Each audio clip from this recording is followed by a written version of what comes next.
हमें ये कहना पड़ रहा है कि संयुक्त किसान मोर्चा अराजनीतिक, ये शब्द यूज करने पड़ रहे हैं। वो इसलिए कि हमारी जो पहले संयुक्त किसान मोर्चा की कोऑर्डिनेशन कमेटी चल रही थी, वहाँ पे उनकी कुछ कार्यशैली थी जो वो हमारे सभी जो आज लगभग 60 के करीब किसान संगठन यहाँ इकट्ठे हुए हैं, उनको उस पर काफी आपत्ति थी कि वो ठीक ढंग से काम नहीं कर रही, डिक्टेटरशिप कर रही है, अपनी मनमानियां कर रही है। उनकी किसी भी मनमानी के आगे जब हम आवाज उठाते थे इन सभी संगठनों की कि भाई वो संगठन ये नहीं कर रहे, वो संगठन ये चाह रहे हैं, आप गलती कर रहे हो।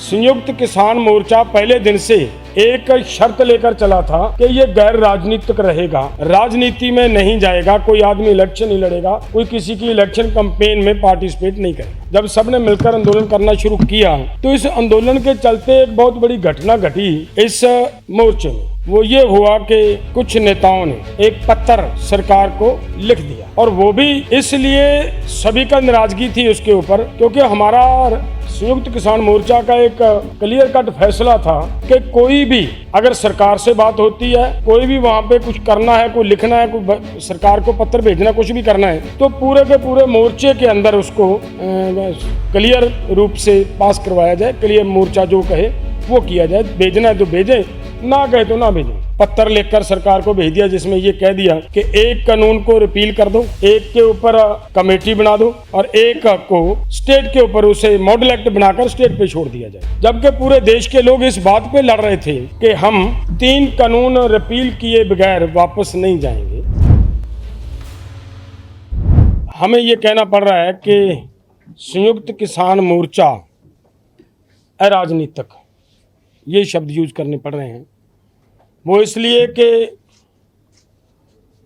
हमारी जो पहले संयुक्त किसान मोर्चा की कोऑर्डिनेशन कमेटी चल रही थी, वहाँ पे उनकी कुछ कार्यशैली थी जो वो हमारे सभी जो आज लगभग 60 के करीब किसान संगठन यहाँ इकट्ठे हुए हैं, उनको उस पर काफ़ी आपत्ति थी कि वो ठीक ढंग से काम नहीं कर रही, डिक्टेटरशिप कर रही है, अपनी मनमानियाँ कर रही है। और उसकी वजह से जब इनकी आवाज़, उनकी किसी भी मनमानी के आगे जब हम आवाज़ उठाते थे इन सभी संगठनों की कि भाई वो संगठन ये नहीं कर रहे, वो संगठन ये चाह रहे हैं, आप गलती कर रहे हो। सबसे बड़ी गलती वो क्या कर रहे थे? सबसे बड़ी गलती ये थी कि पिछले दिनों आपको पता चला होगा, पंजाब के चुनाव का जब दौर चला तो बहुत सारे संगठनों ने, पंजाब के संगठनों ने वहाँ जाकर एक राजनीतिक पार्टी बनाकर इलेक्शन लड़ा। तो इन्होंने उनको दोबारा फिर मतलब एसकेएम के अंदर सम्मिलित करने का एक प्रयास शुरू कर दिया, जिसके बाद से हमारे सभी जो साथी संगठन है जो आप आज यहाँ बैठक में शामिल थे, इनका ये कहना था कि देखिए, संयुक्त किसान मोर्चा पहले दिन से एक शर्त लेकर चला था कि ये गैर राजनीतिक रहेगा, राजनीति में नहीं जाएगा, कोई आदमी इलेक्शन नहीं लड़ेगा, कोई किसी की इलेक्शन कैंपेन में पार्टिसिपेट नहीं करेगा। ये सबके ऊपर बंधन लगे हुए थे। और उसके आगे एक और इस आंदोलन के चलते चलते जब सबने मिलकर आंदोलन करना शुरू किया तो इस आंदोलन के चलते एक बहुत बड़ी घटना घटी इस मोर्चे में।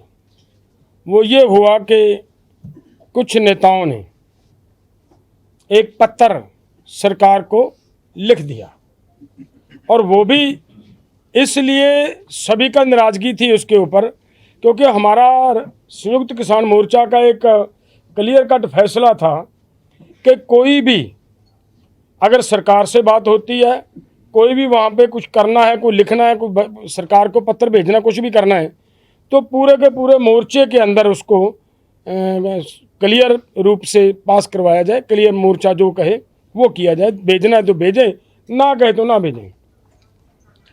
तो इन्होंने, कुछ साथियों ने एक पत्र लिखकर सरकार को भेज दिया जिसमें ये कह दिया कि एक कानून को रिपील कर दो, एक के ऊपर कमेटी बना दो और एक को स्टेट के ऊपर उसे मॉडल एक्ट बनाकर स्टेट पे छोड़ दिया जाए।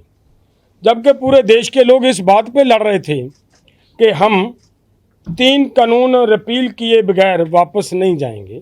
ये लोगों की, हर एक किसान की, मजदूर की भावना थी, इस हिसाब से लड़ रहे थे। तो इनकी ये जो चिट्ठी लिखी गई, इसका जब पर्दाफाश हुआ, सामने बातें आई, तो उनके खिलाफ लोगों के अंदर एक रोष आया, संगठनों के अंदर एक रोष आया कि ये गलत किया इन्होंने। तो उनको एक बार तो चुनाव लड़ने वालों को बाहर निकाल दिया गया और ये कह दिया कि इनके साथ एसकेएम का कोई रिश्ता नहीं है, और उसके बाद उनको वापस लेने का प्रक्रिया शुरू कर दी।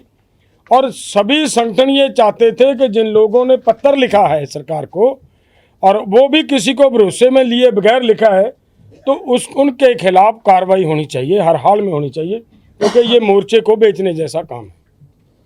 तो उनके ऊपर जब कार्रवाई की बात आती थी, तो उनको भी इन्होंने पत्थर के मामले को दबाने के लिए मोर्चे के अंदर तरह तरह के हथकंडे इस्तेमाल करने शुरू कर दिए। जैसे हमारी 8 जून को बैठक थी दिल्ली के अंदर, वहाँ पे कुछ संगठन जो ये बैठे हैं वो नाराज थे। उन्होंने कहा कि हम इस बैठक का विरोध करेंगे, ये गलत कर रहे हो आप, इन लोगों को लेने की बात कर रहे हो, इनके खिलाफ चिट्ठी लिखने वाले लोगों के खिलाफ आप कार्रवाई नहीं कर रहे। की वजह से उस बैठक को सस्पेंड किया गया, और ये कहकर सस्पेंड किया कि पंजाब हरियाणा के उन संगठनों से बात करेंगे, फिर जाकर बैठक करेंगे।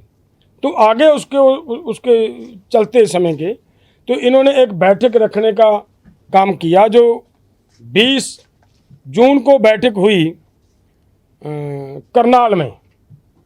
उस बैठक में जो इनविटेशन दी गई, वो इनविटेशन बहुत ख़राब किस्म की थी। उनमें एक सीधा प्रयास किया गया कि इन लोगों को मोर्चे के अंदर एंट्री दिलवानी है और वो पत्थर लिखने वालों को क्लीन चिट दिलवानी है। उसके लिए उन्होंने वो एक फार्मूला नया तैयार कर लिया। वो फार्मूला क्या था? देखिए, पहले एसकेएम की बड़ी बड़ी बैठकें होती रही, आप सब देखते रहे होंगे। हर बैठक में हर संगठन के 2 आदमी बैठा करते थे, और इसमें उन्होंने ये नया फार्मूला निकाल लिया कि हर संगठन से 2 आदमी बैठेंगे, और जो ऑर्गेनाइजेशन देश लेवल की है, बड़ी हैं, उनका हर स्टेट से एक आदमी, एक सदस्य और बैठेगा। इसका सीधा मतलब ये था कि वो चाहते थे कि इस माध्यम से आदमी और ज़्यादा बिठाकर उसमें मेजॉरिटी बना ली जाए और उनको शामिल करवाया जा सके। इस बात पे मतलब हमारा विरोध था। इस विरोध के चलते पंजाब के संगठनों ने 6 जून को एक लेटर लिखा कि कृपया ऐसी गलती ना करें। जब वो लेटर लिखा, वो 20 जून को हमने इनको वो दिया, और उस पत्र के ऊपर कोई कार्रवाई, हमें कोई जवाब नहीं दिया गया। फिर उसके बाद पंजाब, हरियाणा और राजस्थान के संगठनों ने फिर एक बैठक की बठिंडा के अंदर, पहले रतिया में की, उसके बाद बठिंडा में की। जब बठिंडा में बैठक होती है, उस बैठक में एक फिर से फैसला लिया गया कि ठीक है, हमारी एक मांग थी उसमें कि ये जो लोग पत्थर लिखने वाले हैं या ये जो लोग चुनाव में गए हैं, इनको इस बैठक में शामिल ना किया जाए। फिर हम एक कदम सभी ने मिलकर साझी राय बनाई ताकि मोर्चा बचा रहे, मोर्चे के ऊपर कोई आंच ना आए। तो हमने ये फैसला लिया कि ठीक है, अगर इनको बिठाना है तो बिठाओ, बैठक में बुला लो, लेकिन इनको वोट का अधिकार नहीं होना चाहिए, ताकि खुद ही वो गुनाहगार हों तो खुद ही अपनी वोट डालकर अपने आप को मतलब क्लीन चिट ले जाएं, वो तो गलत बात है। तो उनको वोट का अधिकार नहीं होना चाहिए, और सभी संगठनों की 2 सदस्य ही बैठक में बैठने चाहिए। हमारी ये थी बात। और उस पत्र का हमें जवाब देने की बजाय उस पत्र को इन्होंने, जो हमने तो अंदर पत्र भेजा ना इनको कि हमारा बाहर कोई झगड़ा नहीं है, हमने इनको एक पत्र भेज दिया। इन्होंने वो पत्र हमारा वायरल किया, पूरे सभी व्हाट्सएप ग्रुपों में और फेसबुक ग्रुपों में वो भेजा। तो इसका मतलब क्या निकलता है कि एक तरह का मोर्चे को तोड़ने का वहीं से वो उन्होंने प्रयास करना शुरू कर दिया। और उसके बाद एक हमने यहाँ 25 तारीख की जब हमारी बठिंडे की बैठक थी, उसी में एक बैठक रखी गई थी यहाँ पे 2 तारीख की, 2 जुलाई की यहाँ हम बैठक करेंगे। वो जो हमारी बैठक थी, उस बैठक में हमने फिर आना था, क्योंकि 3 जुलाई की गाजियाबाद की बैठक थी, उसके हमने अपनी तैयारी करनी थी, हमारे अपने एजेंडे ले तैयार करने थे, वहाँ जाकर रखने थे। और उन्होंने हमारी इस बैठक में जब हमारी बात नहीं मानी गई, हमारे पत्र का कोई जवाब नहीं दिया गया, हमने यहाँ से एक गुरुद्वारा साहिब में बैठकर फिर बैठक करने के बाद एक पत्र फिर लिखा कि कृपया हमें हमारी इन बातों का जवाब दीजिए। तो उन्होंने तब भी हमारी किसी बात का जवाब नहीं दिया, सगों असभ्य भाषा हमारे जैसे लोगों के लिए इस्तेमाल की। और उसके आगे देखिए, हम चाहते हैं कि मोर्चा बचा रहे, मोर्चा बहुत बड़ी मेहनत से बना है। हम वो लोग हैं जिन्होंने एक एक आदमी को इकट्ठे करके इतना बड़ा मोर्चा खड़ा किया, और वो आदमी प्रयास कर रहे हैं कि इस मोर्चे को कैसे बचाया जा सके। लेकिन इधर क्या हुआ कि हमारा पत्र लिखने के बावजूद भी उन्होंने यहाँ पे लगभग 40 के करीब संगठन बैठे थे और 40 संगठनों को भी दरकिनार कर दिया, इनकी बात नहीं सुनी। तो हमने ये फैसला किया कि अब हमारे पास एक रास्ता है। हमने वो रास्ता चुना कि हम इस बैठक में का बाइकाट करें। अगर हम बाइकाट करेंगे तो वो कोई ऐसी गलती नहीं करेंगे, वो अपने आप सीरियस हो जाएंगे इस मामले को लेकर। और उन्होंने उसका भी ये फ़ायदा उठाते हुए हमारी गैर हाजिरी में उनको शामिल किया और उनको क्लीन चिट देने का काम किया। उसी की वजह से ये जितने भी संगठन हैं, ये सब के संगठन ये अपने आप को, क्योंकि किसानों का मामला बहुत बड़ा है, ये तोड़ने का तो हमारा कोई मंतव्य नहीं है, लेकिन उनके साथ लड़ाई लड़ेंगे। हमारी एमएसपी की लड़ाई भी लड़ेंगे, हमारे जो लखीमपुर के किसानों को जो उनके बेइंसाफ़ी हुई उनके साथ, उनको इंसाफ दिलवाने के लिए भी लड़ेंगे। डॉक्टर स्वामीनाथन की रिपोर्ट के लिए लड़ेंगे, किसानों की कर्ज मुक्ति की लड़ाई भी लड़ेंगे, उससे पीछे नहीं हटेंगे हम। लेकिन हमारे लिए उनके साथ चलना उन लोगों के साथ चलना बहुत मुश्किल हो गया, और हमारा मोर्चे को अब भी हम चलाने की भावना में है, मोर्चा चला रहे हैं। आज की बैठक का मेन एजेंडा ये था।